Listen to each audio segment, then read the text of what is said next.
Okay, so thanks for the invitation. Yeah, I'll be talking about some ODEs, and let's get right in.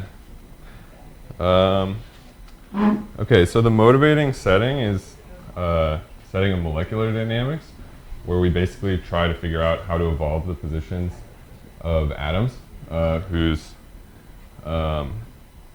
whose uh, whose positions are specified by a bunch of vectors, R1 through Rn, and we just put those all together in a big vector R. So there will be some physical model describing how the particles want to move, but before I tell you one, just some general commentary is going to come first. So oftentimes when you actually want to solve these equations, there's some kind of latent variable that you have to compute first as an auxiliary step to perform the evolution. So you can think like that the dynamics are given by R double dot is given by some G of R and X, where X is in turn computed in terms of R. So of course this could have been rolled into just a function of R, but it's useful to think about the work of X as computing X in terms of R as being separated, because I'm thinking of this as being an extremely expensive step. So this is not the setting of the talk, but for example, in ab initio molecular dynamics, where you try to use the first principles of quantum mechanics to tell the sort of classically treated particles, atomic nuclei, how to move, you have to solve a quantum many-body problem at each time step, or within the common density functional theory approximation, you have to solve a bunch of nonlinear eigenvalue problems at each time step. So that's very expensive. And it's not what I'm going to talk about, but I'm going to talk about something sort of related in principle. So I'm going to talk about the case where this map phi is specified as solving a linear system, where so you compute the map by solving a linear system where the matrix A and the vector B are themselves depend on the current state. And so at every time step, if you at least naively want to integrate these dynamics, you have to take a step for R, recompute or resolve some linear system, then that tells you how to move R again, and so forth. But you can think of the bottleneck as being solving some big linear system at each time step, and that's kind of what we want to avoid. But for now, we'll maintain some general perspective before I tell you about the specific model. Okay, so often there's more structure than what I just told you. So the dynamics are Hamiltonian in some variable, or so in the variables that I already told you, so R and X, the state variable and the auxiliary variable. And I'll say P and phi are the momenta for R and X respectively. And so you have some Hamiltonian that gives the R, so the atoms here all have mass 1 for simplicity. So the kinetic contribution is just half p squared. You have some potential energy U that only depends on the positions R, and then you have some coupling contribution Q of Rx. And yeah, so where's phi in this? Well, it's not anywhere because I'm thinking of the auxiliary state as having sort of zero mass. So somehow it relaxes instantaneously to some kind of preferred position that's determined by the current state R. But kind of what I'm really thinking of when I say something like that is I'm thinking of the epsilon zero limit. So the mass is epsilon zero limit of the auxiliary variable. So in other words, a limit of Hamiltonian dynamics where parameterized by epsilon, where epsilon is kind of the mass of this auxiliary variable. It's sort of like an abstract mass, but... It's like undoing the Born-Oppenheimer. What's that? Sort of like undoing Born-Oppenheimer. Yeah, kind of, yeah. So somehow, like, if the X variable is, you're thinking of it as, like, relaxing quickly, maybe now you give it some time scale. And sorry. Yeah. So you're gonna give us a concrete example of X. Yeah, it would be super concrete. Yeah.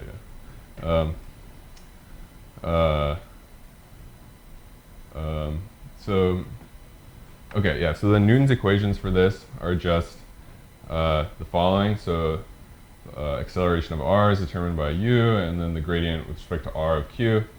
Mass times acceleration of the auxiliary state is determined by a gradient of q with respect to x. And then so when you take the limit of this as epsilon goes to 0, so somehow we want to imagine that that term on the left with the epsilon in front of it goes to 0. And so we have this kind of limit, which defines that map phi that I was telling you earlier.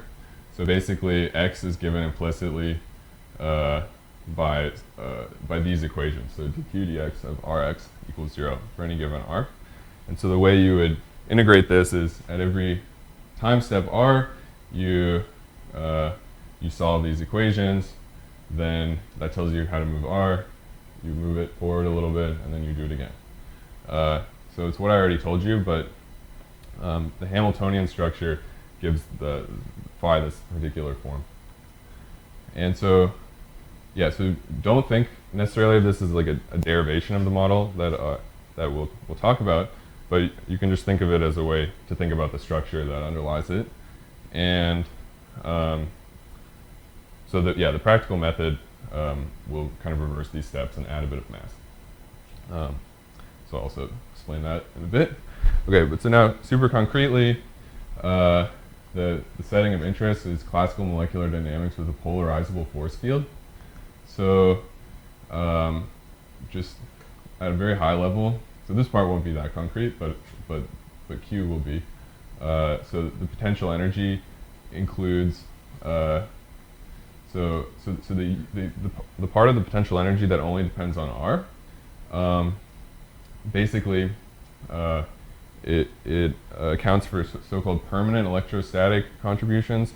So that's like basically each particle, if you viewed it like on its own in a vacuum, has some total charge, and maybe also some kind of independent dipole that it forms, for example. So that's like a direction and degree of polarization of the charge in the atom.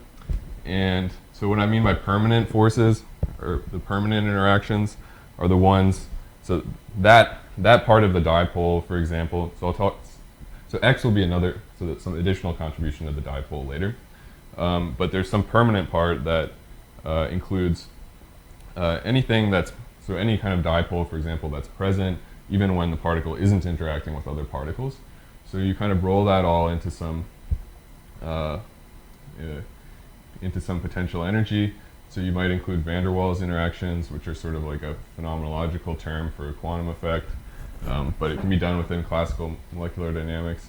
Then, like if, for example, if you're like simulating water or something, all the water molecules are bonded. The atoms within those molecules are bonded. So there's some kind of phenomenological contributions that due to the stretching of the bonds in the molecule and bending of angles and stuff. So anyways, there's lots of, so there's a whole like zoo of things to worry about there. But it won't really be our main concern.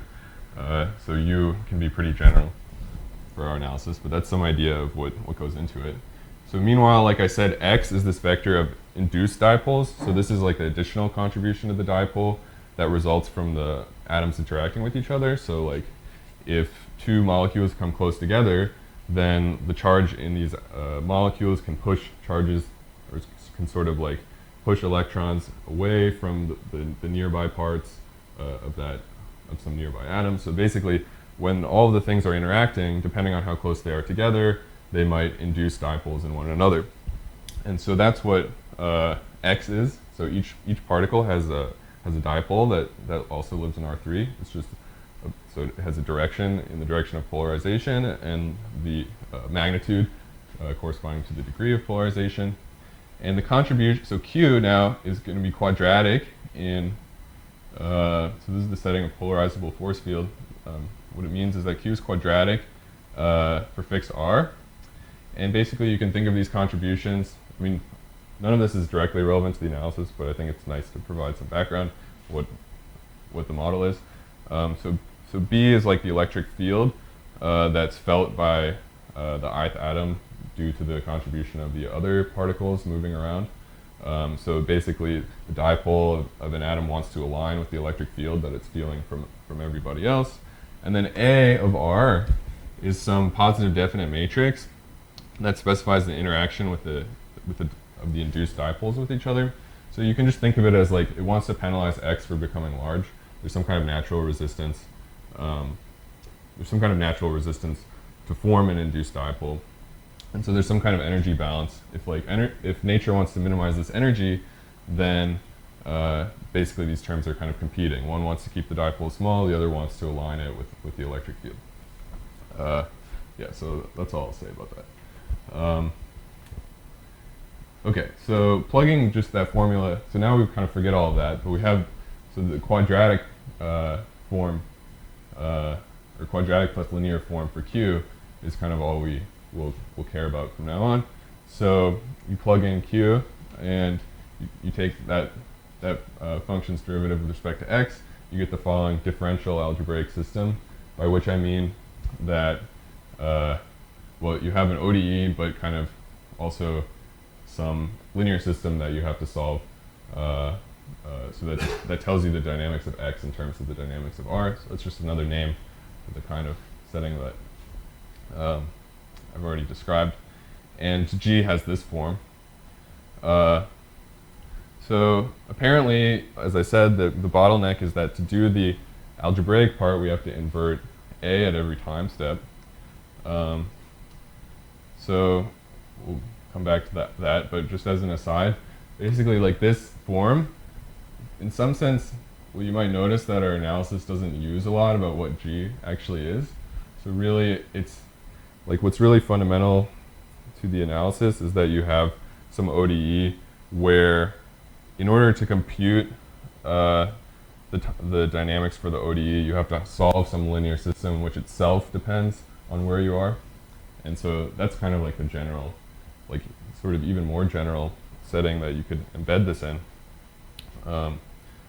But there's some important things about the Hamiltonian structure. So yeah, I mean, one thing is that we use it to guarantee some a priori bounds that make things easier. Basically, Hamiltonian systems have some kind of long time control over them that prevents them from blowing up, which is sort of like the worst thing ODEs can do. So yeah, so anyways, you just don't really have to worry about that aspect. Of course, you could state the results that we have just by saying like, assume these a priori bounds hold, then blah, blah, blah. But that feels kind of like cheating if you don't have specific examples. But probably more importantly, from the point of view of numerical discretization, which I won't talk about really, the Hamiltonian structure is kind of important because it can be exploited by symplectic integrators. So it's kind of an appealing aspect of this approach that it preserves the Hamiltonian structure, and that can be sort of built into the numerical schemes. But I won't say anything else about that. Okay, so this extended Lagrangian approach is the name for what I was telling you about before, these kind of epsilon regularized system of ODEs. You can think of it as a singularly perturbed or singular perturbation of the original one, because we're adding this epsilon times a higher derivative term. I'm also calling it the massive dynamics because it has mass, in contrast to the massless one, which is the one that we were trying to solve, really. Okay, so in the setting of this particular Q, this is called the inertial extended Lagrangian SCF-free or IEL/0 SCF method. So just to unpack the name, SCF stands for self-consistent field iteration. And what this really means here is that you zero SCF or SCF-free means that you don't have to solve linear systems at each step. And so you can also consider similar extended Lagrangian molecular dynamics based on the kind of the recipes that I was telling you about more generally for more general Q. So for example, yeah, so you brought up Born-Oppenheimer molecular dynamics. So there's kind of an analogous thing for that that's trying to deal with ab initio simulations. Don't ask me why extended Lagrangian becomes XL here and EL there. But that is what it is. Uh, okay, so something to keep in mind is that we'll see this in extreme detail later, but these auxiliary dynamics, so the x dynamics, oscillate on a time scale of square root epsilon. So when you discretize this, you're going to have to take time steps that are at most square root epsilon in order to capture what's actually happening. So there's some balance you want to strike where like the time steps have to be sort of short enough that you can resolve the epsilon dynamics, but you also don't want epsilon to be too large because then you like change the ODEs that you're actually simulating. So there's some balance, but in practice, this choice really can work. And I mean, depending on what the sort of desiderata are, you can sort of obtain better performance than directly discretizing the massless dynamics. And so, yeah, there may also be other sort of desiderata that you care about besides efficiency, so like things like long-term stability and the like. But it gets sort of complicated. But yeah, this really is a useful thing, and there's other methods like it, so it's something worth thinking about. Okay, so now some like boring assumptions. So we'll live on a fixed time interval that doesn't depend on epsilon. Let R star P star be the solution of these massless equations, so the reference that we're going to be converging to eventually with some initial conditions. We let R epsilon P epsilon X dot epsilon be the solution of the massive system with the same initial conditions for R and P. And then I'll tell you about the initial conditions for X in a minute, but now you just don't worry about them. So some technical assumptions we'll need. So A is C3, it maps into positive semi-definite matrices. I mentioned that part already. So really, I mean, the more fundamental thing is that A of R is positive semi-definite. And also that you want like some kind of bound of the lowest eigenvalue away from 0. So we assume that B is bounded and sufficiently regular. U is bounded below F, so the gradient of U is nice enough, etc. So the kind of most important thing here, U being bounded below will sort of be all you need to get the a priori bounds for the Hamiltonian dynamics. Basically because if U is bounded below, the Hamiltonian dynamics preserve a total energy, which is a kinetic plus potential contribution. If U can't become extremely small, then the kinetic can't become extremely large, and that means that you stay bounded and everything. So that's all that I'll say about the a priori bounds, which I'll just now state here. But this is kind of like what you can get by doing nothing at all, really. It's kind of orthogonal to the other stuff. So basically X epsilon you can show is bounded uniformly. The derivatives up to order 2 of R star and R epsilon are all bounded uniformly in epsilon and T. Okay, so that's the boring stuff.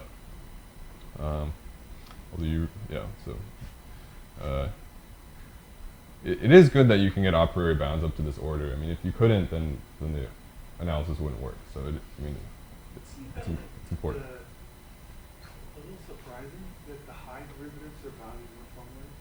Yeah, so basically, If you had somebody oscillating, then you measure a high derivative. so that's of R, right? So X is going to oscillate. Yeah. But still, R has oscillations of order. Yeah, so it won't really. Yeah, it won't have oscillations of order epsilon. Yeah, I'll show you a picture, and maybe that will be more convincing. I mean, it's a limited picture, but what the cartoon to have in mind. Okay, so like I've hinted many times, we want to study the convergence of R epsilon P epsilon to R star P star, and also might as well study the convergence of X epsilon, which we need to do the massive dynamics, to X star, which we didn't technically need to do the massless dynamics, but it's determined in terms of the solution just by this A inverse B formula. Okay, so let's return to the initial condition part. So there will be 3 cases to consider. The first I'll call compatible. So for starters, R and P have to match the massive and the massless dynamics. Their initial conditions for R and P have to match. But for the auxiliary variable, how do we choose the initial conditions, since there wasn't really an auxiliary variable in the massless system? Well, a compatible choice, I'll say, is one where x epsilon just matches x star. So we can still define x star even though we didn't need it for the dynamics. So that will be a compatible choice. And optimally compatible, I'll say, when also x dot epsilon matches x dot star. And so, well, it's a natural thing to do, I guess. And we'll see how it, impacts the error. Yeah, otherwise I'll call them incompatible, the initial conditions. So mostly we care about the accuracy of R epsilon, so that's where the atomic positions are, for example. And so what do the numerical experiments say about the error? So the error in R is O of epsilon. So for compatible choice, error in R is O of epsilon. The error of X is O of square root epsilon. For optimally compatible, it's the same, but the X error goes to O of epsilon. So this is kind of weird already, I guess. Because somehow that the X dynamics could have worse, or the R dynamics could have better error than the X is kind of interesting, so something is happening. And then what's weird though is that you can kind of upgrade the X ones with the optimally compatible choice of initial condition, but it sort of doesn't actually then upgrade the R dynamics. And yeah, so incompatible, yeah, nothing converges in that case. So we don't worry about that. So what we're able to prove is that for compatible initial condition, we can get error of O of square root epsilon for R and X. And then in dimension D equals 1, we can prove all these things. And so, major hiding the ball here, because I already told you D was 3n, and that can't be 1. But you can still define sort of an analogous dynamics for any D. It wasn't particularly important for the mathematical formulation. So we can still consider D equals 1, but yeah, definitely it's short of what one wants. So yeah, the sharp analysis should extend to arbitrary dimensions. It's at least a bit more difficult, although I can't say we've applied maximum effort to it, but maybe someone in the audience will already know the answer, I don't know. So it can be kind of reduced to something that maybe is known. So it's really only the dimension of the auxiliary variable that matters. You can imagine a setting where the dimensions of R and X don't match. It's really the dimension of X that needs to be 1 for the argument to work. Okay, so I'll just show you a numerical example. So this is just for D equals 2. So it's some just toy example. So I can plot both dimensions of R and X. So the left is the first dimension, the right column is the second dimension. So DAE is for the differential algebraic equation, or the massless system. SPE is singular perturbed equation, so the massive one. So you can see that the error in X is obviously bigger than the error in R. So this example has a compatible initial condition. So this error here is like O of square root epsilon. This error is O of epsilon. So at this, for this choice of epsilon, you can kind of see one but not the other. And you can also see that the dynamics of X are oscillatory on a scale square root epsilon around what they're supposed to be doing. And the kind of time scale of oscillation is square root epsilon. So then maybe you imagine what's happening is if we know that X dynamics are oscillating around what they, the exact X dynamics,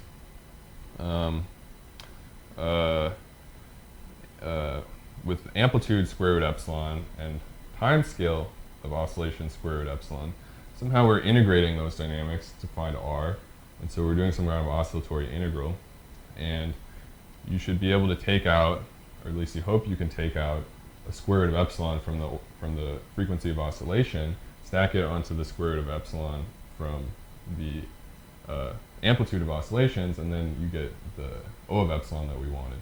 So somehow this oscillatory part shouldn't really affect R, is the idea. But it's still there. Okay, so yeah, so just to put things in context, so as far as we know, there aren't any convergence results for these extended Lagrangian schemes, except in a pretty simplified setting where everything is like linear and can be done exactly.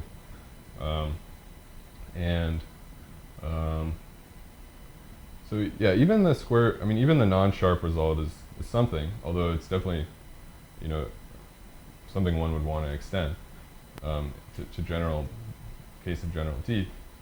So something that's very closely related, where convergence has been studied, is some related work of, well, it's my collaborators on this project. I should have mentioned them. So it's Dong An and Lin. So Lin was my advisor at Berkeley, and Dong is another student of Lin's. Yeah, so those two, and then Jianfeng Liu studied this sort of related stochastic dynamics, where you add some damping to the auxiliary dynamics, and you also add some noise term. And I mean, the reasons why you might want noise are a bit obscure. So well, it's not that there aren't any, but it's not something that we can talk about. But basically, for the purposes of the analysis, you wouldn't notice that you would want noise. But for practical reasons, maybe it's useful. The damping you can think of as it kind of kills sort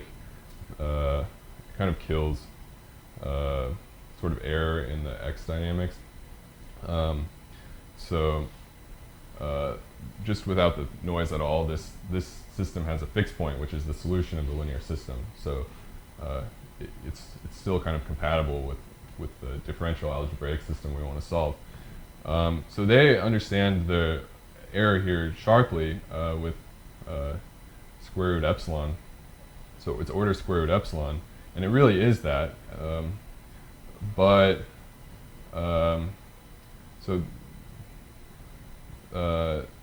So the thing is that both the damping and the noise independently kill the O of epsilon rate. That was kind of interesting, that I already mentioned to you. I mean, the square root of epsilon may still be interesting, but there's something extra, I guess, is what I'm saying, that we want to capture in the setting with no damping and no noise.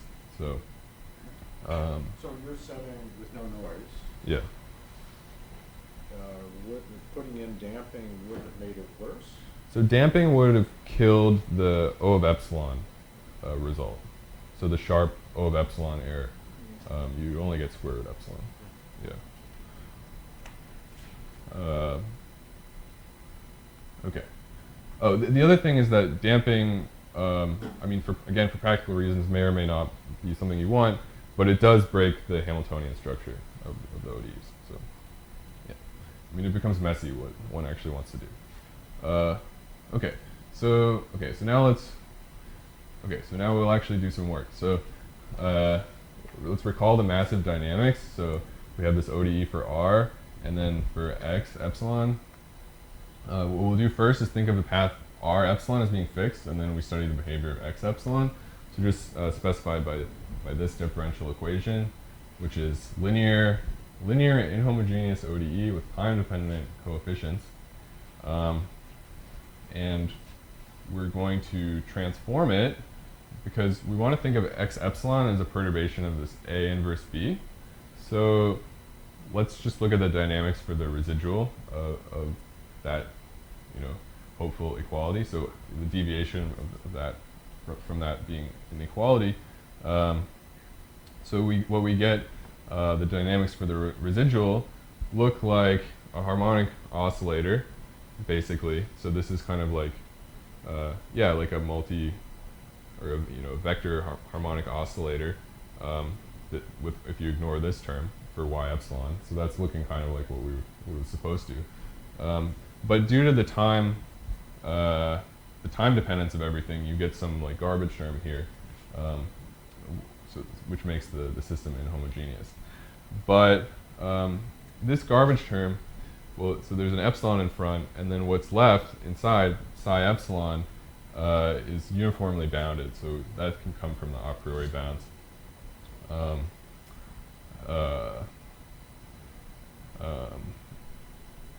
Yeah, actually we'll see more than that. We'll see that it's also non-oscillatory, which is actually necessary.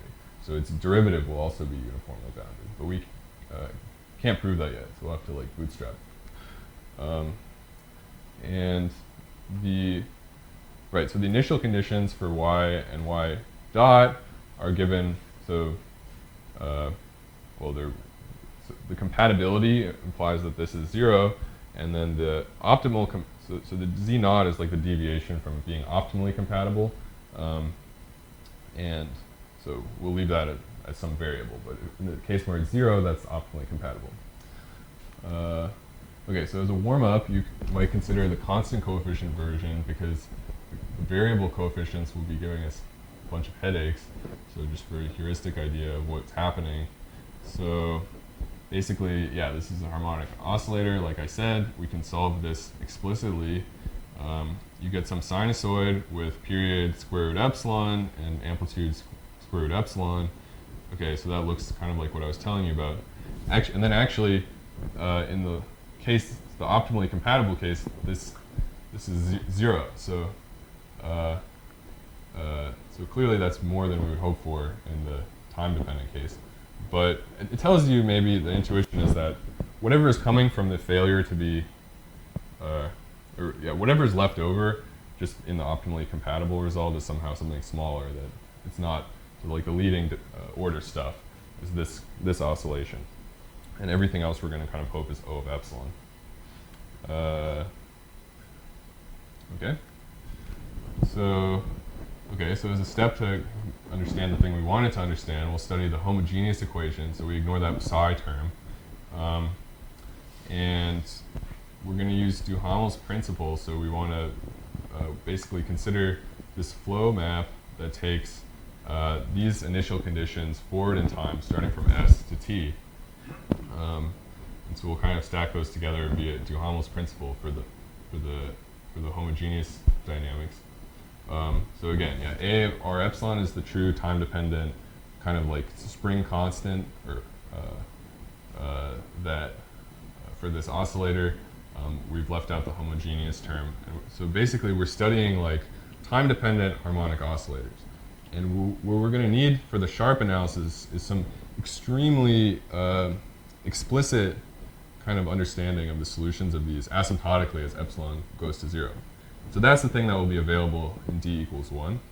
For higher dimension, it sounds simple, like, I mean, when you just say that in words, I mean, it sounds like something should have been understood in like the 1800s or something. Maybe it was, but so I don't know the answer yet, at least. But I'm not sure that, I'm not sure how hard it is. It's kind of a work in progress. But the d equals 1 case will be, subtle enough that I'm sure you'll be entertained. So where was I? Right, so we've got this oscillator, and we want to, basically we want to understand this more precisely. So the square root of A came up in the sort of toy constant coefficient example that I gave. So we'll define that. We'll call that K.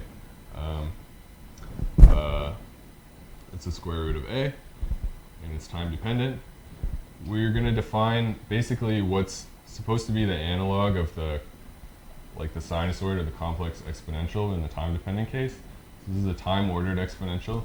It's kind of a physicist notation, but I'll tell you exactly what it is in a second. But again, if K doesn't depend on T, this thing is a complex. So this is like a sine plus cosine, looking just like what we saw in the toy case. But this sort of time-ordered thing, it's defined, so it's actually defined, this is just really a notation, it's actually defined to be the solution of this equation. So U dot is I epsilon minus 1/2 K U S, or yeah. Well, okay, so we're going to have two of them. We're going to have a +1 and a -1, so basically for forward and backward propagation in time. And so you want to think of those as being like the span of your, or as those as spanning your solution space. But they won't actually quite span it because the time dependence sort of messes things up, but that's kind of where you want to start. And okay, so likewise we have this backward in time exponential, and yeah, all we'll need to use about them is the ODEs that they satisfy from their definition. And yeah, so by construction, they're unitary matrices for all t. Okay, so lemma. So this is basically our first lemma for understanding these oscillator dynamics. Maybe just don't worry about 1 and 2 for now. I mean, we'll kind of get them along the way. Basically, the point is that this flow map will take initial conditions like this. So basically, where you have 0 initial condition for y and then some initial condition for y dot, it will push them to vectors for y and y dot that have obey these bounds. So this will basically be the step along the way to show that the y part is O square root epsilon, so we're controlling the amplitudes only and not understanding the oscillation. And then the y dot part is only O of 1. But again, we don't understand the oscillation. Okay, so so we'll omit some of the dependence on epsilon from notation and the time variables. Okay, so the idea comes from the variation of parameters method for solving ODEs. So you consider this ansatz for y tilde, the homogeneous oscillator dynamics, y tilde. It's kind of like a span of these, it's kind of like living in the span of these u plus, u minus. But there's still some degree of freedom in here in choosing C plus and C minus. So we're going to choose C plus and C minus. We'll cache that in to make sure that this equation holds. And basically, well, I mean, that can be guaranteed. So by construction, when we actually construct these C plus and C minus, but assuming you can do it, the point of that is that when you differentiate y dot, these are some of the terms, or when you differentiate y tilde, these are some of the terms that come out. So it lets you kill some of them immediately. But in addition to doing that, I mean, so that's something, it's not just like a helpful trick. I mean, this is really the right choice to make due to the fact that those terms are being killed. And then you differentiate y tilde again, and what you get is, so you get this contribution that's due to like how things should have been if time, if everything was independent of time.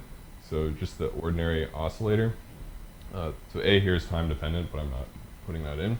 And then the rest are kind of these garbage terms that you get from everything being actually time dependent. So you can't, so you get some extra derivatives coming up.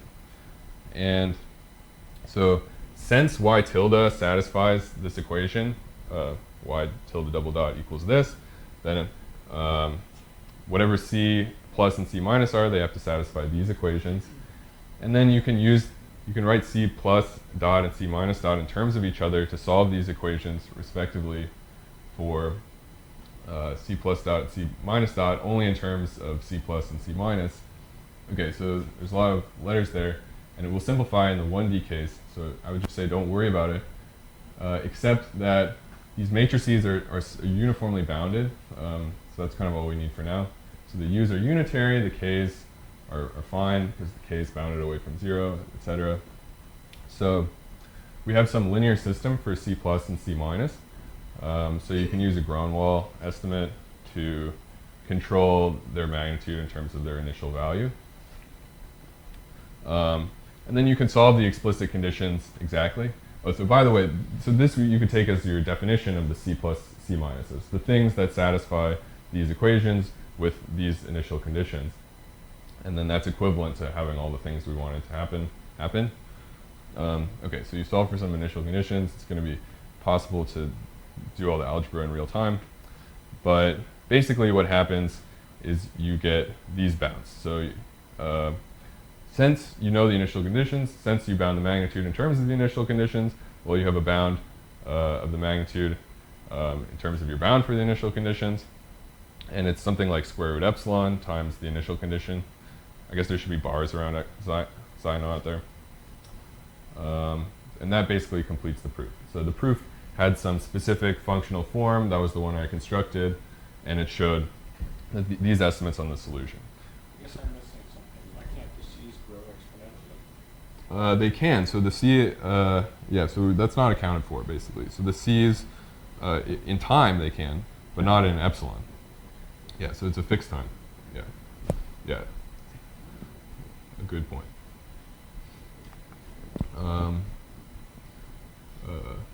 Yeah, so this analysis isn't really going to, I mean, it won't understand long-term behavior. I mean, generally things will become bad in the long time limit, but somehow the Hamiltonian dynamics do make it better, but that's not accounted for at all in this analysis. Yeah. Okay, so now we return to the inhomogeneous thing. We want to use the homogeneous result.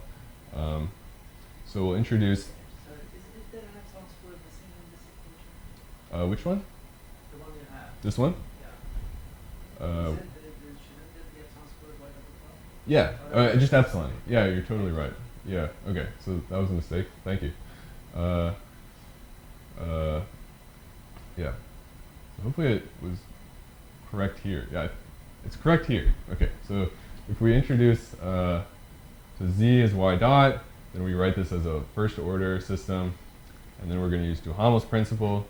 So we get contribution from the initial condition, contribution from all the inhomogeneous contributions at every time leading up to the final time. The lemma says that all of these are bounded by this vector, basically. And that's exactly kind of what we wanted to show. So when you put this bound together for all of the flows appearing in this equation, then you get some bounds on y epsilon and y dot. And okay, so that takes care of like understanding the magnitudes of these quantities, but the oscillation is not accounted for at all in this argument. So somehow in Duhamel's principle, something extra should happen, but it's not captured here. Okay, so to complete the proof of the coarse estimate in arbitrary dimension, so basically we proved the residual has error square root epsilon. That means that the massive dynamics satisfy this equation exactly. That's how they're defined. So it means they satisfy this equation approximately, just substituting x epsilon for the solution of this system. So there's some garbage term here, which is only square root epsilon. And so that means they satisfy a square root epsilon perturbation of the equations that defined r star and p star. So if you ignored this term, these would have just been the equations defining the massless dynamics. So it's satisfying some perturbation of those equations. That's enough to show that it is a perturbation of the solution by square root epsilon. Yeah, so there's several ways you can show that, but you can go back to the Picard iteration if you want, and that will work. But that's not okay. So that's not the main point here. So now let's move on to the 1D estimates. So yeah, actually we will have to use the coarse estimate, so that's kind of cool, I think. But the square root epsilon for r eventually, kind of at the end. So retain all the definitions from above. I'm going to switch k to lowercase because it feels weird for a scalar to be capital K. I guess unless it's an integer.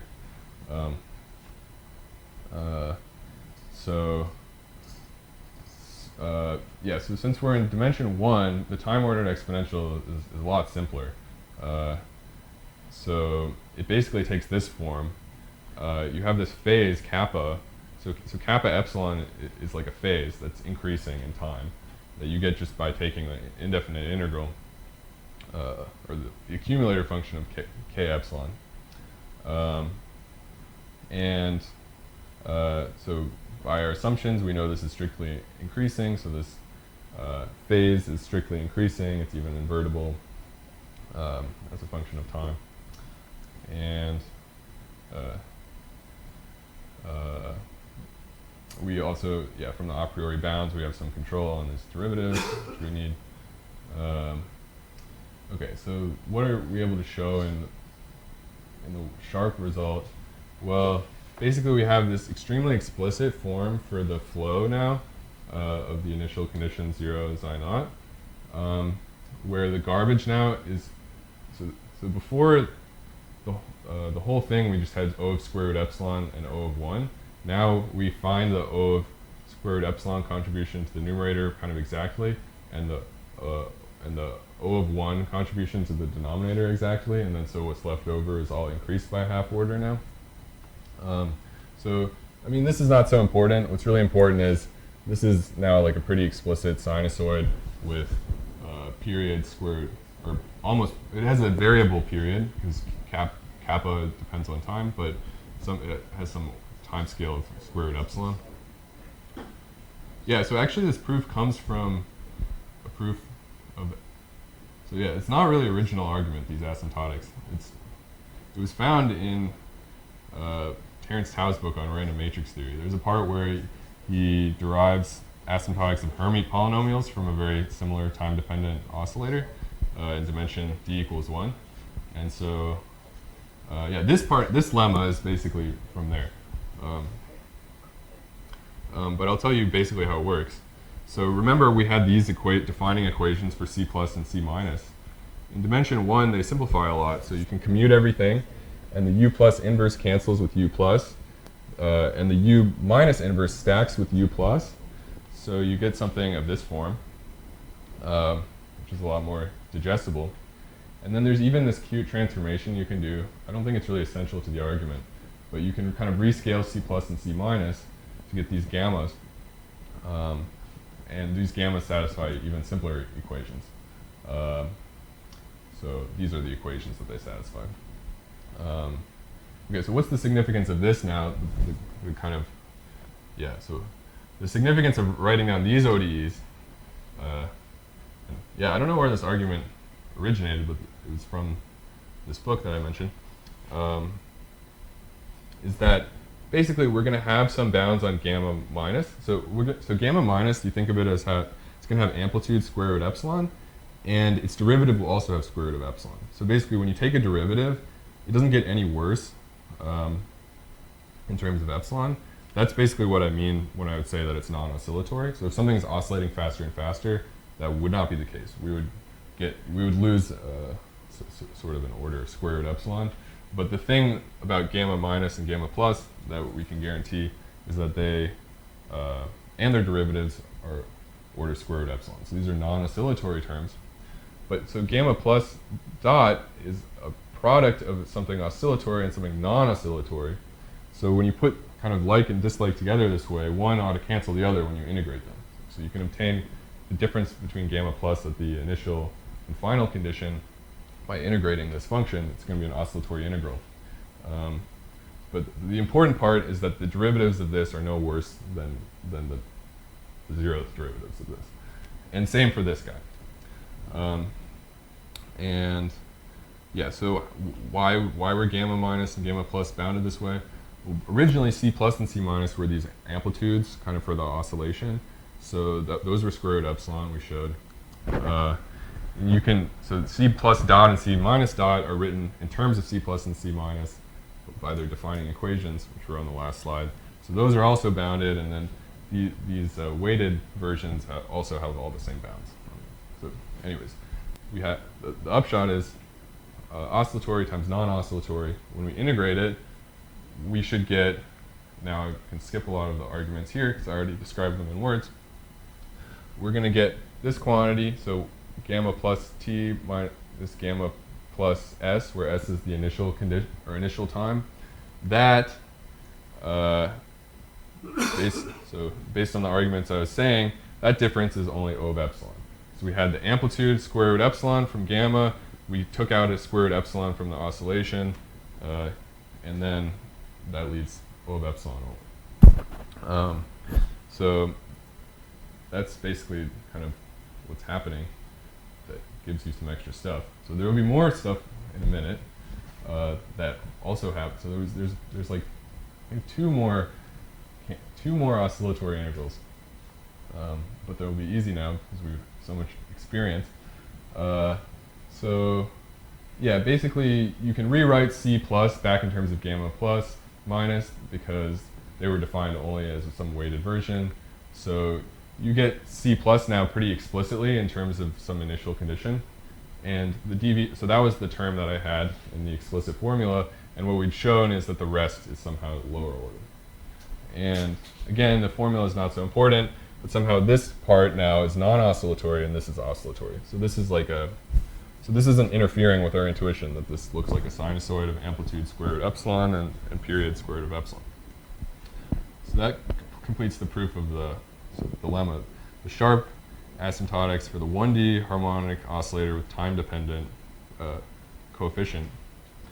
And then so we want to upgrade to, so now we're back on our own without Terence Tao's help. So we want to then upgrade this to inhomogeneous asymptotics. Basically, the idea is, so we'll get basically kind of the same asymptotics. So we get a formula for y epsilon, y dot epsilon. So that's the residual that we were trying to understand for a while. And we'll get a formula for it that looks very similar, plus some garbage that also looks very similar to the homogeneous case. How do we do this? So we reformulate as a first order system. We use Duhamel's principle again, but okay, so what's happening here? Basically, the contribution from the initial condition is precisely what we wanted, what we want for this formula. And it's the inhomogeneous part that's kind of interfering. So we already understood the homogeneous dynamics. It's the interference from the inhomogeneous contribution we want to understand. And now the intuition is that the flow is oscillatory. That was what we showed, basically, from the homogeneous dynamics. So the homogeneous flow is oscillatory, but the inhomogeneous perturbation is going to be non-oscillatory. And so we're taking it like kind of an oscillatorily weighted contribution of something non-oscillatory. So by the same kind of argument, this contribution should get out a free square root epsilon. And so what we want to show, since I said this is equal to that, we want to show this is only this big. And that's exactly what that argument will show. So somehow we get an oscillatory integral in Duhamel's principle because the inhomogeneous perturbation is non-oscillatory. Yeah, actually, to show that it was non-oscillatory, we didn't already know, but you can kind of bootstrap from some previous estimates, as it should be. Okay, and then, yeah, so this is now a long form of what I said in words, so I guess ignore it. And that was the proof of that lemma. Okay, now finally we need to complete the proof. So there will be one more oscillatory integral. So remember, our epsilon dynamics were given by this equation. The massless, like epsilon zero dynamics, were given by this equation. We already know the residual was O of square root epsilon. And we already know from our course estimate that the error in R was square root epsilon. So we can do a Taylor series. So, well, actually, in a minute we'll do a Taylor series. First, we combine these lines. So this means we can substitute R star in this expression without losing the same square root epsilon. So we combine the previous two lines, so we get the following thing. Then we can do Taylor expansion. So we want to expand G of R epsilon X epsilon about R star and the exact solution now of the equation at all the time steps. And then the perturbation is in R epsilon minus R star and X epsilon minus A inverse B, where the A inverse B is the true solution, and this is the kind of the one that we've estimated from our epsilon dynamics, plus some stuff. And then the rest is O of epsilon, because these perturbations are O of square root epsilon from what we've already shown. So anything higher order in them will be only epsilon, so we can ignore it. So that's how the bootstrapping comes in. And then, okay, so then we're going to take this quantity and we're going to do a further Taylor expansion because I want to use my residual dynamics. So I want to replace this R epsilon now in here with the R star in here with R epsilon in here. And then that will be my residual. So I do that at the price of some O of epsilon and some other term like this. And so what I do then, so what I get from that is I regroup everything and I get some equation of the form So r double dot of epsilon is given by the exact driving force from the massless system plus some mysterious function gamma that doesn't really matter because it doesn't depend on epsilon at all, times the r error plus some gamma times the residual error. Sorry, this is upsilon, capital upsilon. This is capital gamma. Yeah, you don't get to say that a lot. So capital upsilon times r epsilon minus r star. And then we have some mysterious capital gamma times our residual. And these upsilon and gamma don't depend on epsilon, so they're not that scary. Okay, now, since this driving force is exactly the one in the exact massless dynamics, if we subtract the two ODEs from each other to get an ODE for the difference, so the deviation in r, we get the following ODE for the deviation.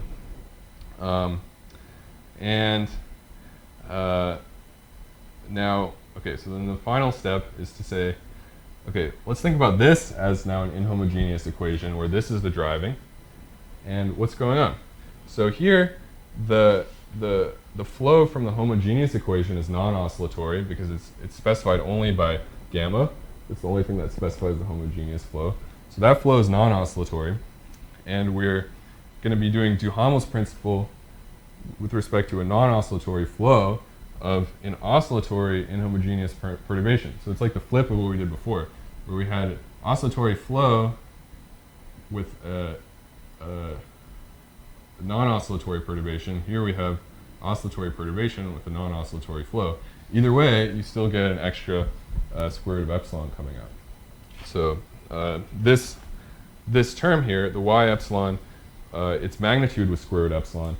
The contribution that you get from integrating out, you get another square root of epsilon for free, so this guy will only contribute an O of epsilon in the end. And since the initial condition is 0, because it's just the difference between the massless and the massive ones, that's enough to show the O of epsilon result. Because the flow of the initial part doesn't contribute more than O of epsilon. And so now I've just, in words, explained the next slide, so I'll skip all of that. Oh wow, 2 slides. Yeah. So just for completeness, notice that the Z naught, which measured the discrepancy from the optimally compatible initial condition, only contributed O of epsilon to the error. So somehow, even though it was there, it didn't really do anything. So that was kind of what I was telling you would happen before. Yeah, so it only introduces this oscillatory term, and then somehow, concordant with our intuition from earlier, we can get that to cancel. Okay, so in conclusion, we proved some convergence results. I mean, even the convergence alone, well, I think that's new for this kind of method and related methods.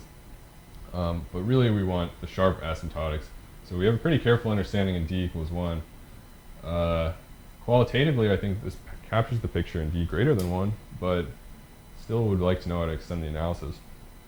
I don't think that you can just use the same, I don't think the same explicit formulas will work, like the obvious generalizations. So there should be some generalization in terms of that's expressed in terms of the failure of commutativity of certain things. And so a further question is, how could one extend to more general Q? So that was the thing at the beginning that I took to be quadratic plus linear. And in particular, schemes for ab initio molecular dynamics are of great interest, but more complicated than this one. So this is a real model, but simpler for sure. How to extend the analysis in those cases would be nice. Yeah, and then finally, I mean, it would also be nice if this could be cashed out or fed back into some kind of practical insight, but who knows? Okay, so thanks for your attention.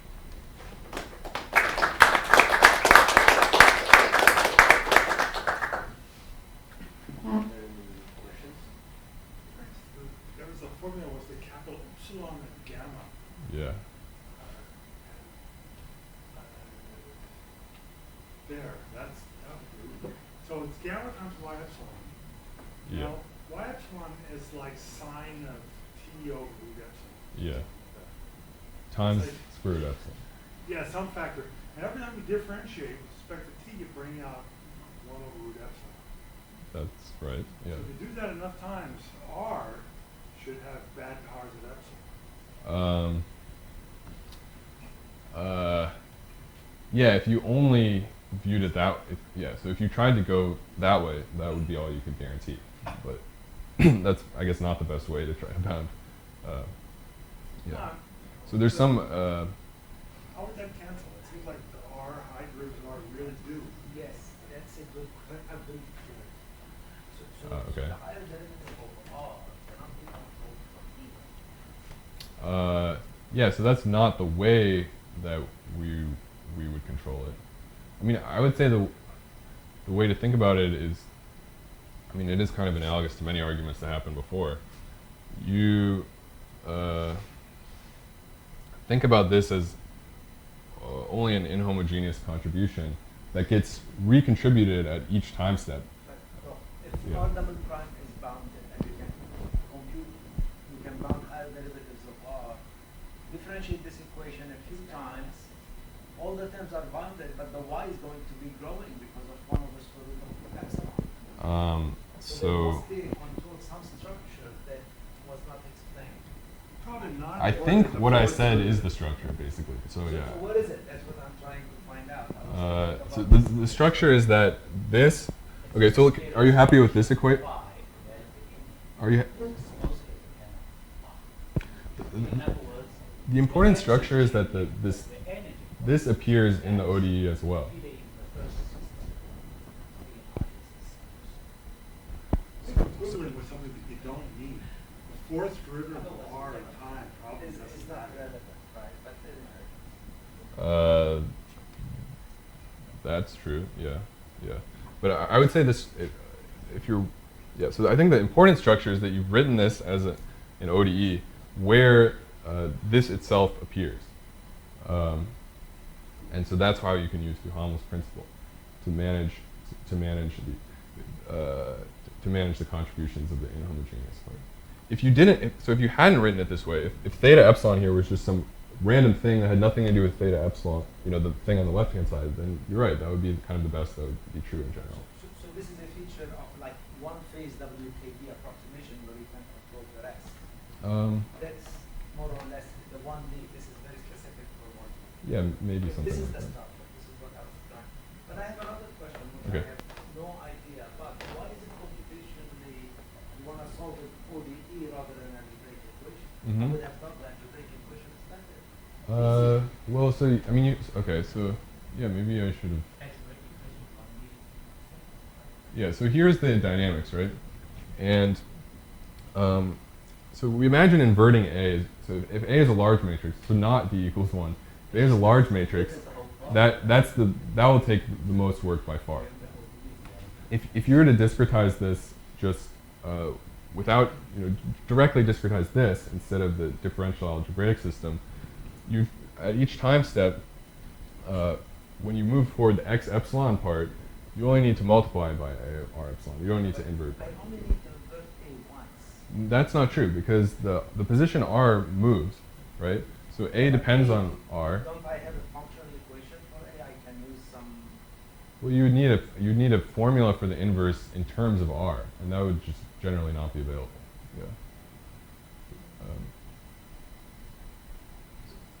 So that's something you could, for any given r, right? A of r is a matrix. You can invert it. That's the thing we want to avoid doing at every time step. To find a functional form for the inverse of A of r explicitly, in terms of just one-shot calculations, will not be possible in general. So things like mathematical things will not provide. No. I mean, we didn't even. That's fine. Yeah. Yeah. And that function G has nothing to do with P and A. Right? There is no term inside of G that contains P and A. It does. Yeah, it does contain. Or B G, capital G. Linear equation contains this guy B. G Yeah. are It did have a contribution from B. Yeah. There is a term that contains P and A, right? Mm-hmm. Yeah. I want to go back to this question a while. So the idea in the underlying physics that really you wanted B, you expected, the original picture was B equals A times X. Mm-hmm. I mean, of course, as your whole argument shows, in the limit as epsilon goes to 0, that's true or not, depending on details like compatibility with initial conditions or damping. I mean, in the real physical world, we often look at steady states rather than Hamiltonian dynamics, and the excuse for that really is damping that's otherwise not modeled. Yeah. So then it's very hard to believe that, I mean, maybe the way you would put in damping, or you tried putting in damping, makes things worse, but it's sort of hard to believe that the right kind of damping really still makes things worse. Well, I mean, that's kind of a modeling question, I guess. Well, if you're off by order epsilon in the same direction all the time, that builds up. If you're oscillating by order epsilon, then it cancels. So let's say that what you're interested in is the massless thing, which there's no damping or anything in X. There's no dynamics at all in X. You just solve an equation. If all you want to do is solve that, then if we think about the epsilon perturbation as just a way to solve that, then there's damping will be worse than this other scheme for solving it, just because you don't get the O of epsilon order. You only get O square root of epsilon. So as a tool, that it's worse in that respect. Well, the analysis might be easier because the damping can kind of kill like deviations. More or less, you're saying the damping would have to be large, somehow related to epsilon, in order to really control the oscillations. No. So the damping would. It's just like so you have this epsilon equals 0 thing that you want to solve. Well, you just take that as the reference. Right. And let's say I want to compute that, working as little, as unhard as I can, and so if you think of the adding epsilon as a scheme for doing that, the thing that's desirable about it is that you get this smaller area. If you introduce damping only as a scheme, and you got worse error, there would be no point to do that, right? Now, physically, I don't think this kind of system is necessarily one where you think of damping as something that ought to be modeled in the dynamics for X. I think the relaxation is happening really at a fast enough time scale that it's not something, we're not somehow, that's why I said I wouldn't have thought about that epsilon 0 derivation as a model. We're not somehow like improving the model at all. We shouldn't think of ourselves as improving the model. We should just think of ourselves as solving the given model with epsilon equals 0. Thank you. Maybe let's stop here and continue discussion. Thank you. Yeah.